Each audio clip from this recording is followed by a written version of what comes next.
ब्रह्माण्डस्य माताये नमस्तस्यै नमस्तस्यै नमस्तस्यै नमो नमः।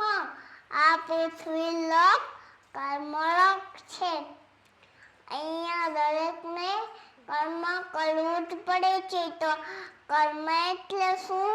માણસ સવાર જાગી ત્યાંથી સુવે ત્યાં સુધી છીંકલિયા કરે તેને કર્મ કહેવાય. શ્રી રામ શ્રી કૃષ્ણ મનુષ્ય સ્વરૂપે કર્મલોકમાં આવ્યા છતાં સેવિન્ય માણસની જેમ કર્મ કર્યું જ હતું. પરંતુ આજે વર્તમાન સમયમાં માણસે સત્યનું આચરણ અને સત્સંગ છોડી દીધું છે. મફતનું મળતું હોય તો કઈને કામ નથી કરવું, ઈમાનદારીથી પોતાની ફરજ નથી નિભાવી. શ્રીમદ કર્મનો સિદ્ધાંત જાણતા હોવાથી કહે છે કે કર્મનો સિદ્ધાંત અટલ છે.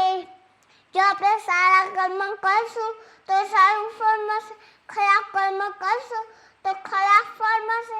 શ્રીમદ પાટલાને મામડિયા છતાં પોતાનું કર્મ જાતે જ કરે છે. તો ચાલો આપણે પણ જે પોતાનું કર્તવ્ય કર્મ છે તે કરીએ ને આરામથી જીવન જીએ અને પોતાના લક્ષ્ય સુધી